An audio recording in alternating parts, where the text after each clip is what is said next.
At long last. No Demon King rules forever. Archnemesis is hopefully gonna be gone in 3.20.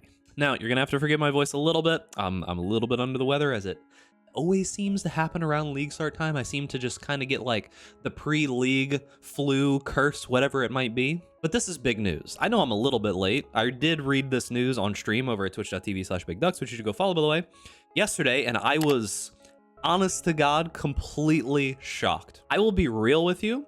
I post like little things in my Discord as like notes for myself, and I was fully expecting, when I saw that the Archnemesis Manifesto coming up was going to be like the next one, I was fully expecting the quadruple down on the vision. I absolutely was. However, from what I have read in this manifesto, a little bit, just a little bit of the fire is kind of reigniting, and that feels good, because this looks like we are finally heading at least a little bit, hopefully, in the right direction. Now remember, boys, if you're enjoying this content, make sure to give this video a like, subscribe to the YouTube channel, hit that notification bell to stay up to date with all the latest videos.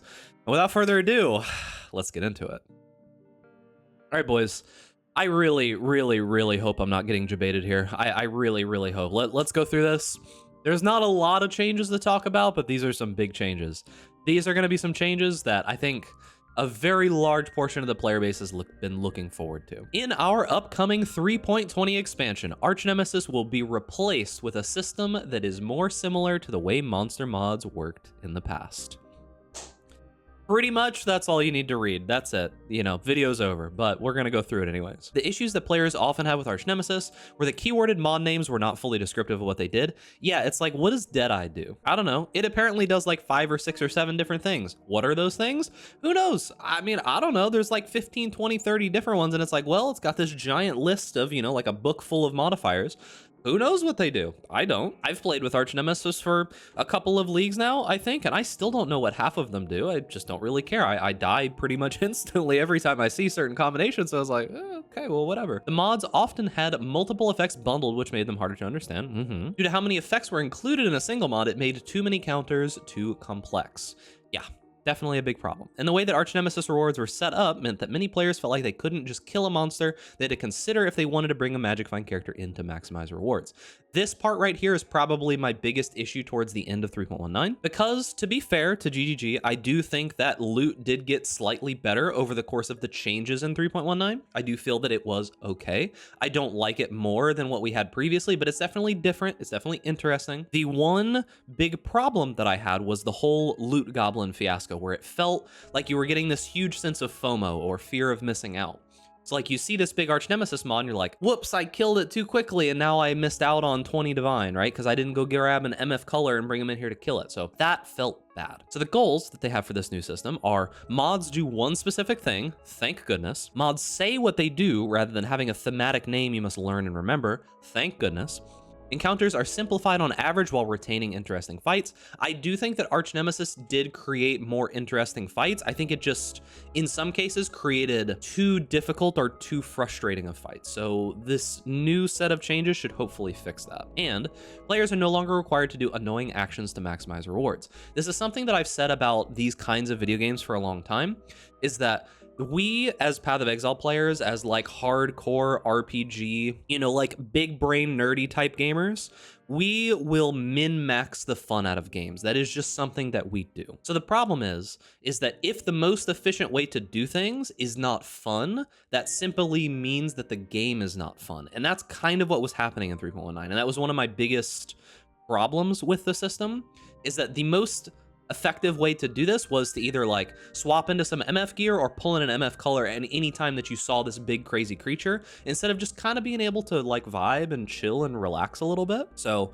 let's talk about the actual changes and what they're going to do. Mods do one specific thing. Here's an example. The Magma Barrier Archnemesis mod did a whole lot of stuff. It started by putting a Magma Barrier around the monster, but it didn't stop there. It converted some of the monster's physical damage to fire damage. It added some extra fire damage on top, granted fire resistance, and gave it some physical damage reduction for good measure. It also spawned volatile flame buds to follow you. So the new equivalent modifier just puts a Magma Barrier around the monster and does nothing else. That's what we're looking for, boys. Just straightforward. Hey, it puts a magma barrier around the enemy because it says magma barrier. It doesn't do this laundry list of other things. And we've got mods say what they do rather than having a thematic name that you must learn and remember.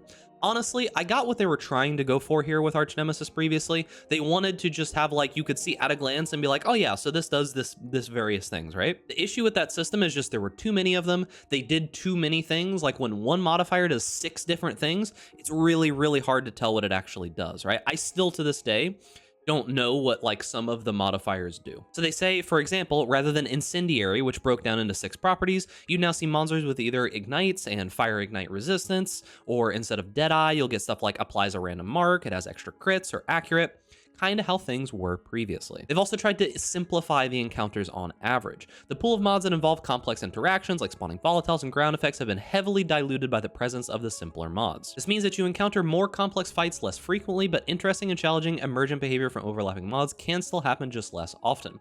It did get kind of frustrating where it felt like maybe once or twice a map, you would just run into this unbelievable demon king of a monster and it would just, you know, and there was nothing you could do about it. You're just done, right? So that happening less often, it'll still be kind of frustrating maybe when it happens, but if it's only happening every couple of maps, at least it'll feel more of like that moment of like, oh, I've got this cool hard fight instead of it being like 3 times a map, you know? So you'll be able to kind of like get in the groove and, you know, just kind of like coast through your maps a little bit more. Hopefully that should be what's happening here. And then the big one, players are no longer required to do annoying actions to maximize rewards. Now, I'm gonna be honest with you.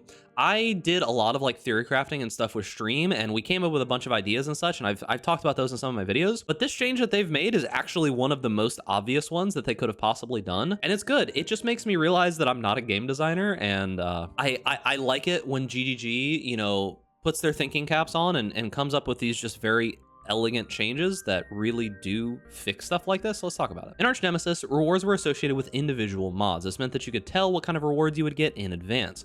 In some cases, you were then effectively required to fetch a magic find culling character to make sure that you maximize the value of the monster mod that you had found. It did feel really bad that you would run into like one of the god molested mobs and you'd be like, all right, well, can't kill this, I gotta go. All right, let's go on TFT, MF color, I get him in here. And it's like, all right, so I gotta put my southbound gloves on and I gotta hit this monster for a little bit, get him down low. All right, MF color, come in here and hit him, and then you get your loot. And it's really just kind of like this weird song and dance that breaks up the flow of playing Path of Exile. In other cases, you would ignore a monster completely if you knew that it would only drop rewards that are of no value to you. Correct. If you ran into this like super difficult mob, but you're like, well, this mob is gonna drop like 100 like, you know, blacksmith's whetstones or something, I really don't care about this, just skip it and run away. So in the new system, we have added a significant pool of new rewards to rares, but the reward that is on the monster is hidden and not associated with a specific mod. So you don't know what kind of rewards you will get until you kill the monster, similar to how things were before. Rare monsters with more mods are more likely to have these special hidden reward mods. This new reward system smooths out the spikiness that the Archnemesis reward system had. So this means now that we are able to actually play like an MF build and have it be effective. Because now you don't need to worry about like, well, I know exactly when this is going to happen. I'm just going to rush in and pull the MF character this one time. You can just not worry about it. They've added in some new kinds of rewards and stuff. I honestly thought that if you guys remember in my videos going up to 3.19, I was pretty keen on the new like loot conversion system and all of that. I just felt that there were just these little tiny bits of the system that were just not really thought out super well that kind of ruined the whole thing. But this and the changes that they're making do feel like it's moving closer to what I was expecting in 3.19. Now you can call this hopium, copium, whatever it is, and I do agree that it's a little bit of copium, a little bit of oxygen amphibian going on here, but I'm hopeful. I'm cautiously optimistic with this because the new reward system seems like it is going to fix most of the problems that I had towards the end of 3.19. So in conclusion, the original motivation for developing Archnemesis was that the previous monster mod system was very out of date. I do agree with that. I do think that the old version of it was very like Diablo 2-esque and very old world-esque. So hopefully with the new system and like the hybridization of it, it'll be a little bit more up to date and it'll feel a little bit more modern. Many of the mods didn't have any appreciable effect under modern balance and there wasn't a lot of interesting gameplay possible. In our opinion, Archnemesis did succeed at adding a lot of interesting new mechanics to rares. I do agree to that. It just, unfortunately had the issue of also making them extremely frustrating, more so than interesting a lot of the time, but introduced the problems described above. While creating the new monster mods described in this article, we were careful to retain most of the interesting mechanics that Archnemesis introduced, but in a way that doesn't include a grab bag of other effects and is diluted by many other simpler mods. The result is a system that is very similar to what monster mods used to be like, but with a much more up-to-date content and balance. That is kind of what I would have hoped for in the first place. I felt that the old system wasn't broken, it just need a little bit of polishing, right? I feel like there's a lot of things in Path of Exile these days that are not broken. There's no reason to break it. There's no reason to change it because it's not broken. It just needs a little bit of tender love and care. It just needs a little bit of updating, a little bit of polish. Like there's a bunch of abilities that could just use a little bit of fine tuning. There's a bunch of like ascendancies and such. Just need a little bit of love, just a little bit of help. And if we give it those things, we could have a much better and more interesting game to play. Instead of them just like tossing in this entire new system and completely breaking everything that we've known for the entirety of Path of Exile's history. Mods are simpler and say exactly what they do. While you can certainly still encounter crazy, scary combinations of mods that really wake you up, it's a lot rarer than it was under the Archnemesis system. It's pretty much all that I've been asking for. We feel that the new system is more modern and interesting than the old monster mod Nemesis system and is clearer and easier to understand in the heat of combat that Archnemesis was. I am honestly extremely happy about this, and from what I've seen from most of the community, everyone is pretty keen on these changes. And that is going to be it for the video. I'm, like I said, cautiously optimistic. There is still a lot that could go wrong here. I was burned in 3.19. I was hyped going into 3.19 with all the changes and stuff that they were making because it looked and seemed like it was going to be cool. So I'm cautious, but I'm optimistic here. And I do want to give some appreciation to GGG here because it did feel like they really liked Archnemesis and they liked the idea behind it. They spent a lot of time and a lot of effort and a lot of just manpower and brain power trying to get this system to work because they did believe in it. And it genuinely does take a lot of willpower, a lot of effort to just be like, hey, this didn't work. Let's pull it back and go back to the drawing board and try again from scratch. And I gotta give you props there, GGG. I know that I have been super negative, but I do want to give out the positives when I see them, and this definitely feels like a pretty big positive. I also do want to give a quick shout out to all my patrons. Thank you, thank you, thank you for sponsoring each and every one of these videos. If you're interested in getting some more side content from the Patreon channel, make sure to go check that out in the description. You can also get your cool name lit up here on the left. And remember, boys, if you're enjoying this content, make sure to give this video a like, subscribe to the YouTube channel, hit that notification bell to stay up to date with all the latest videos, and stay safe out there in Ray class. And I'll see you guys in 3.20.